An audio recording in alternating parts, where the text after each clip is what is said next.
Greetings folks, in this video we'll show you how to operate our hyperbaric chamber vertical kind. Now you may have a slight variation of the chamber, but the concept behind the vertical chamber operation is pretty much the same. So let's just assume that you have one of these vertical chambers and you are ready to learn how to use it. So in my vertical chamber that I have behind me, I have the chamber, and that has a U-shaped door. You may have an N-type, but nonetheless the concept is the same. So the U-type door is the one that would allow you to zip in and zip up quickly with this low profile door. But nonetheless, those are model variation, but the operation will remain the same. Then I have the air conditioner. You may have a dehumidifier and no AC, but that matters not. The function and the operation of the chamber would be the same, minus the AC hardware that you otherwise wouldn't have if you didn't place the order. So either you would have the AC or you would have the dehumidifier, and then you would also have the compressor. Now it's the compressor that would have a slight variation in capacity, either 120 liter per minute or 160 liter per minute.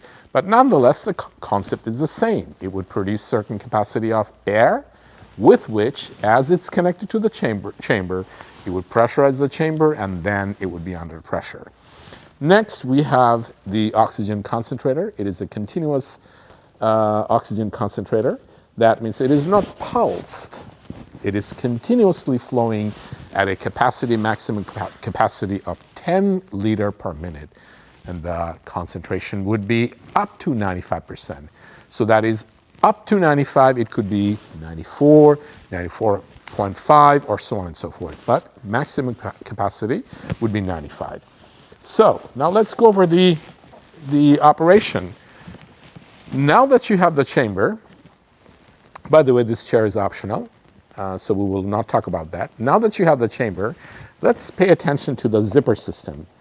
We also have additional zipper videos, but here I will just go over the basic zipper system. This is the outer zipper. Then you have the middle zipper right here. Then you have the sealant, or the silicone flap. That's the main item, or the most important component here that causes the seal. And then you have the inner zipper. So let's recap. The outer, the middle, and we call this often sandwich, silicone sandwich, and then the last zipper.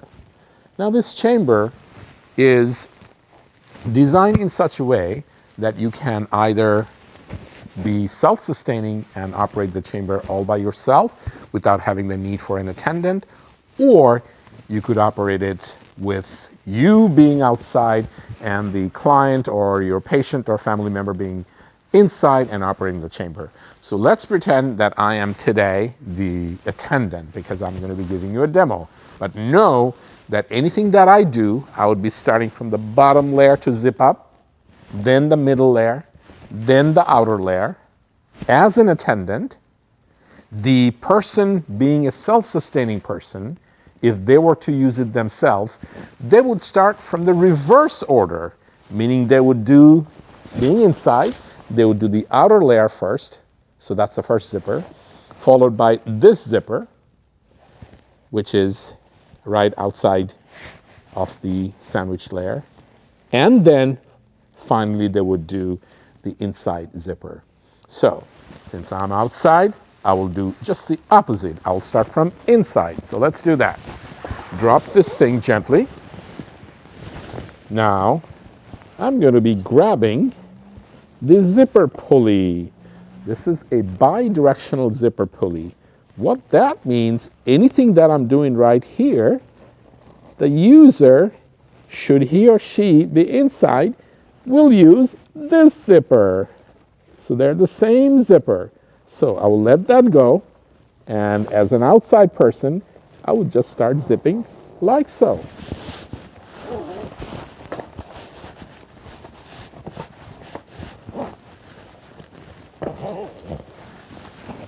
One little section at a time. Excuse me.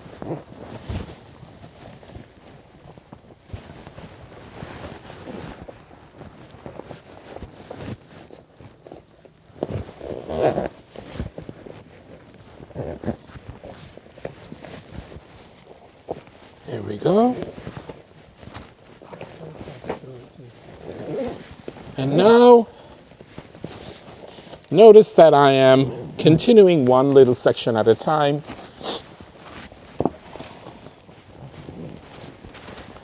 Then bringing this over the frame.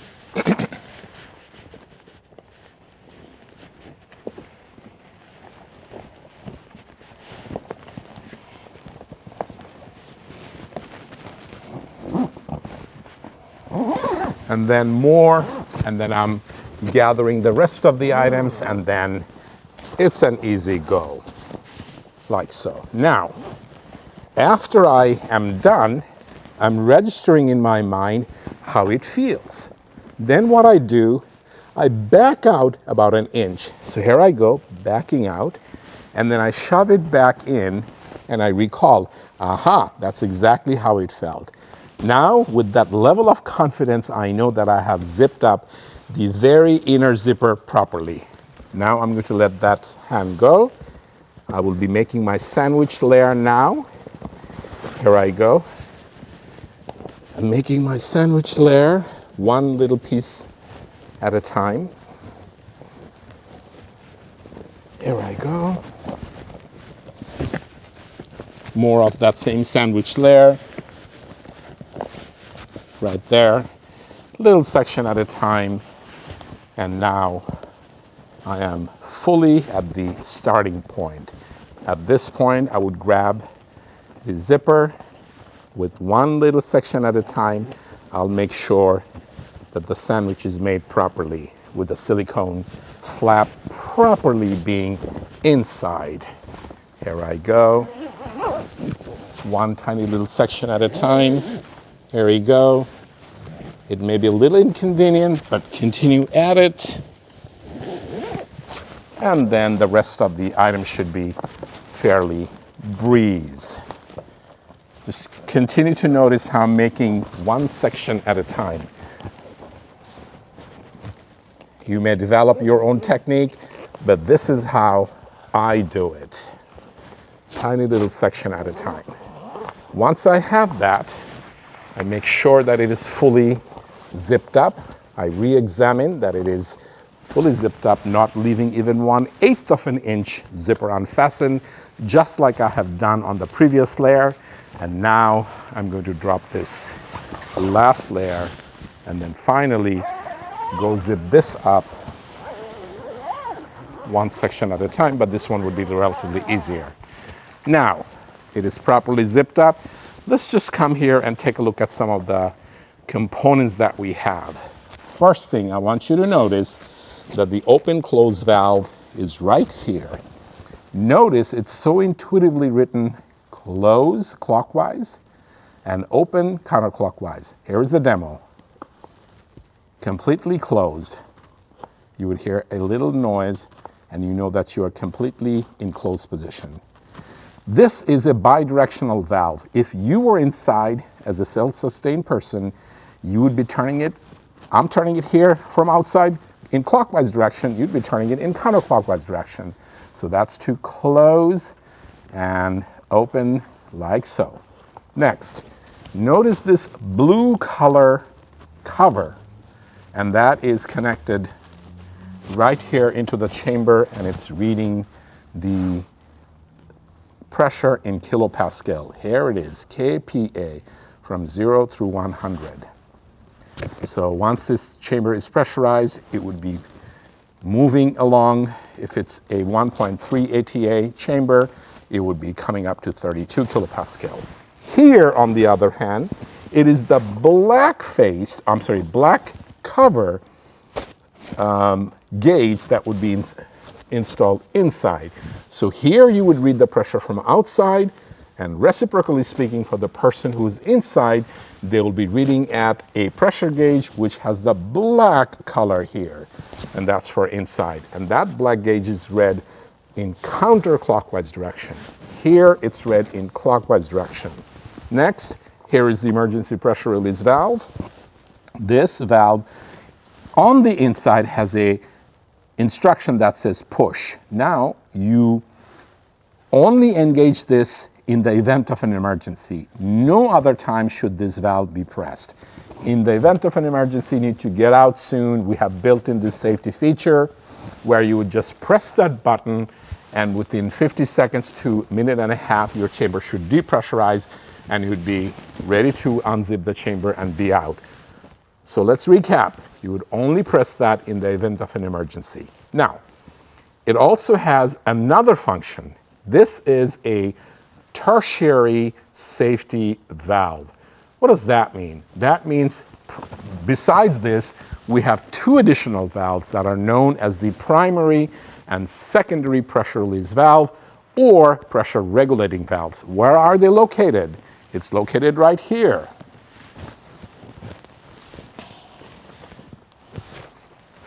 Notice that you would see two valves that are marked 1.3 and 1.3. These are called primary and secondary, or primary and secondary pressure release valve. They are written 1.3.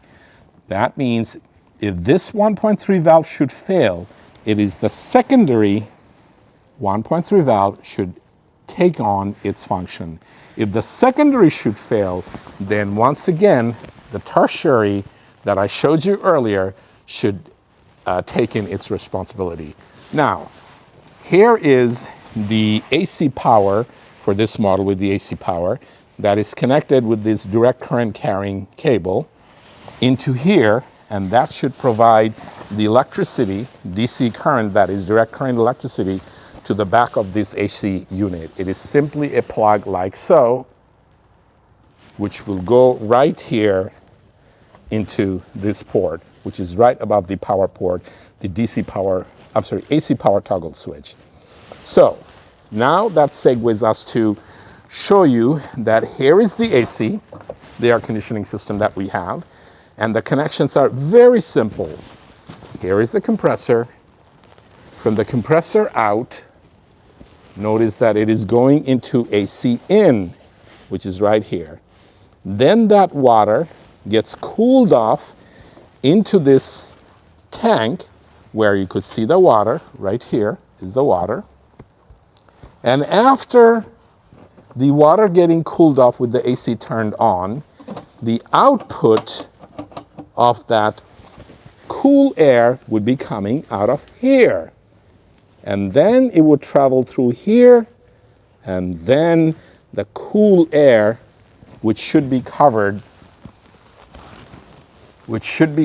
with an insulation tube. Just pretend this is covered with an insulation tube, then should be going into the chamber, as you can see right here. Once again, for demonstration purposes, I don't have this tube connected using an insulation tube, but in reality, it should be protected with an insulation tube like so. Now, on the other hand, if you did not have the AC, then in its place, you would have a dehumidifier. In the dehumidifier, regardless of their port configuration, it would have only two ports. One says wet air in, and the other port should be marked as dry air out. Once again, if you don't have the AC, you would have a dehumidifier like so, with two ports, one marked wet air in and the other marked dry air out.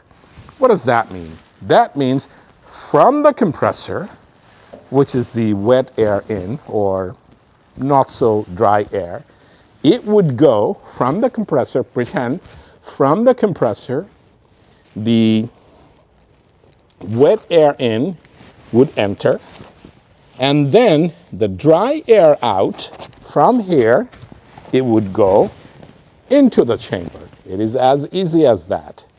Once again, if you had the dehumidifier from the compressor, the wet air from the compressor output, it would go into the wet air in port, and from dry air out port, it would go to the chamber. Next you have the blue port, which is the the port right here. Blue is always oxygen. That blue goes to the oxygen concentrator. And it is basically a tightening clip like so that you tighten, and that's it. Now, it's time to turn on the machines. So here I go. It doesn't have any particular order. I'm just going with what we generally recommend. Start with the compressor first. So the compressor power button is right here on the side. And you would hear a noise. And now I will turn on the oxygen concentrator. Very simple. Automatically it would go from red, yellow, green. Here I go. Red, yellow, green. Let it do its thing. It would ultimately turn green, not to worry. Now, let's talk about the sweet spot of oxygen. Usually it's between 7 and 8. So I kept it around 7, and you could adjust it like so, or you could lower it like so. So I kept it at 7, and that should be it. You don't need to hit the reset button. You would only hit that button if the oxygen concentrator trips because you have too much current drawing in the house. At that point, you would just hit that and it would be perfectly fine. Here you have the number of operation of the oxygen concentrator. In my case, it is about 20 something or 30 something hours running. And here you have the hourglass, which is indicated by the number of hours digitally. Next, I would turn on the air conditioner. There are 2 power buttons for the air conditioner. One in the back, as I pointed out earlier, and that's a toggle. And when I flip that switch, I would almost immediately see that the front LED panel should turn on. If it's showing as such, all you have to do is hit that button and instantly you would see 3 rows of readings. The first one is the timer. We don't use the timer, so let's skip it. Second one is the water temperature in centigrade. Yes, it is in metric. And the third one is the set temperature. And in the meantime, you have some other icons that are showing here. Pay special attention to the blinking snowflake. That means your compressor is charging, and once the compressor charge is done, the compressor would kick in and this blinking snowflake would become solid. The other thing you need to make sure that you have adequate water flow inside the tank, which we will show, and that these 2 blue valves are in on position like so. On and on. In the direction of the water carrying tubes. They are in on position, and notice it is still blinking, which should turn into solid, and then we will show you the water flow. Notice it just became solid, and now we will check the water flow. This indicates that the compressor is running. Right now, because there are quite a lot of noise, we cannot tell, but if these 2 machines were not here, only the AC was running, you would literally hear the kind of sound that you hear in the middle of the night as you're snacking, the compressor of your AC kicking in. Then we will check the water flow. Notice that there is a gentle water flow. It is not a gushing water flow, but rather a gentle ripple. And I could see this, it's gently swirling. And that gives me the comfort that water is flowing inside the chamber. And then the cool water from these 2 tubes would be carried in this chamber inside into the internal AC condensing unit. The internal AC condensing unit works in pair with the external compressor. It basically comprises of a metal object or plastic object through which you have wind tubes that would be flowing through, where the water would be carrying from one end, going through that tube, and then exiting from the other back into the tank. And in the meantime, through those tubes, you have a whole bunch of fins that are radiating cool air, and with the help of a fan, the person or the patient inside would be feeling the breeze. Now, let's just make sure that this machine, as it pressurizes, that it gets harder. How hard should it get? Once it becomes harder, you would literally feel the hardness, almost like the kind of hardness you know of your bicycle tires. Yes, you would be able to do one of these and you would literally hear that it's pressurized quite hard. So we will come back to it after the chamber reaches some pressure and the chamber is hard, so we can give you the demo of that. Okay, so we have reached the pressure. Let's first do a quick test. You don't have to be at full pressure in order to feel the hardness. Now this is quite hard. So if you are about to start the pressure, you would notice that the chamber would start to expand and then it would become hard. And it would become, as I said, almost as hard as bicycle tires. So here it is. It's quite hard. Now let's show you the full pressure in kilopascal. I know I'm hearing the noise, which is telling me that the pressure is releasing, excess pressure, through the automatic pressure release valves. And now let's take a look at the gauge that shows it's about 32 kilopascal. Take a look. At the same time, follow the noise and you would see, or you would hear, hissing noise from both of these. And the way to check that they're from both, just cup your fingers around them. There you go. And I'm going to cup my fingers around here. That's a good indication that both of them are running perfectly fine. So at this time, after about 60 minutes or 90 minutes, what we would do, we would begin the depressurization process. So to do the depressurization process, the first thing we will turn off is the air compressor. As you know, this piece of machinery, the hardware, is the air compressor, and we'll just go ahead and turn off the air compressor, and we will leave the oxygen concentrator running, still staying at sweet spot. Now, to release the pressure, we would engage the open-close valve. During the start of the operation, as you know, we followed the instruction to close the valve by turning it clockwise. Now it's our turn to turn it counterclockwise to begin the depressurization process. Question: how much do you need to open up the valve in order to begin the depressurization process?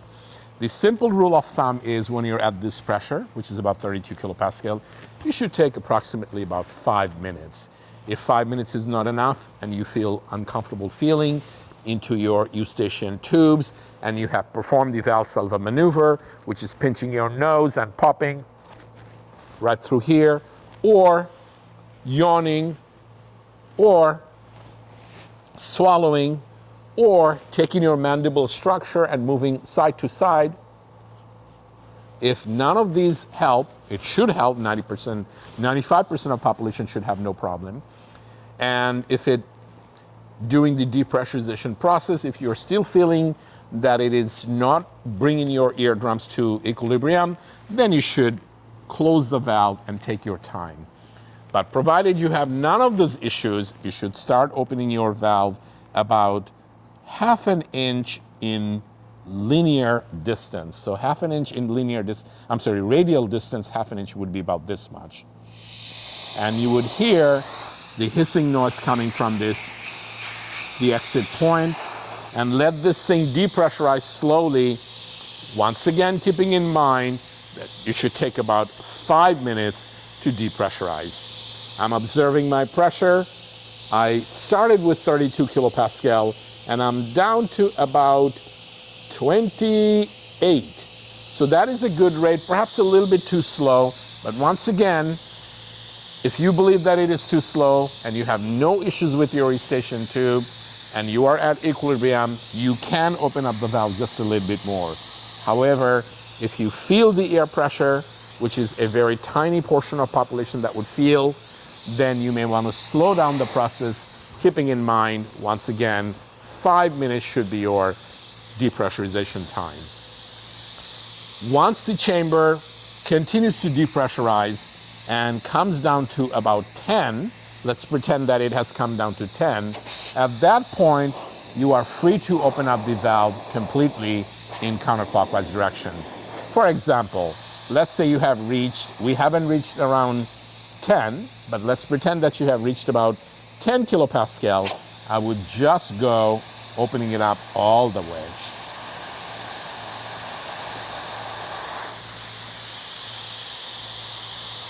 And then with that, you will bring the pressure down to 0, and until it reaches 0, you are not supposed to touch any of this zipper. So we'll come back in just a few minutes once this chamber reaches down to 0, and we will show you how to open up the zipper. Okay, so we're near 0, and the litmus tests that you should be doing are the following. First, listen for the sound. And even though you're at 0 pressure, you would still hear some gushing of air from this valve. It's all the way open, and I'm still hearing that there's a little bit of airflow. That's okay. My meter reading absolutely 0. So that's my number 1 litmus test. Number 2, do I hear any noise? Yes, I do, but they're so faint. Yes, that's number 2. Number 3, look how soft it is. Do you recall how hard that chamber was when it was at full pressure? And now it is very soft. With those 3 things taken into account, now I feel very confident that there won't be any damage to the zipper if I begin the zipper opening process. So here I go. The outer zipper first. Oh, at this point, by all means, feel free to turn off the oxygen concentrator and the AC. Now that they're turned off, I will begin the unzipping process. The outer zipper first.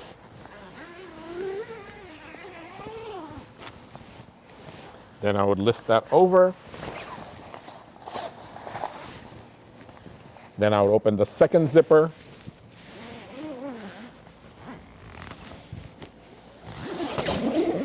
That's normal. Don't worry about it too much. And then the sandwich layer, and underneath the sandwich layer, I will put my hand and grab the last zipper. And here I go.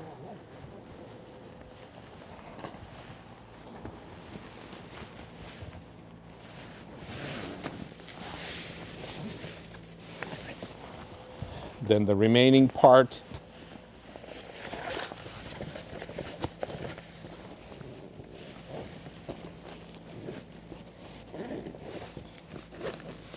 It's okay to take your time, one section at a time, rather than rushing.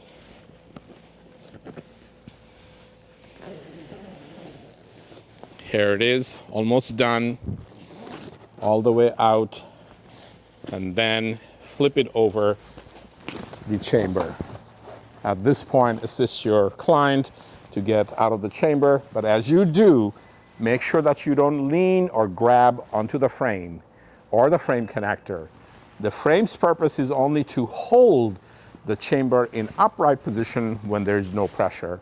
It is not meant to be leaned on, weight partially be pressed against the frame, or anything like that. It is only to hold the chamber upright.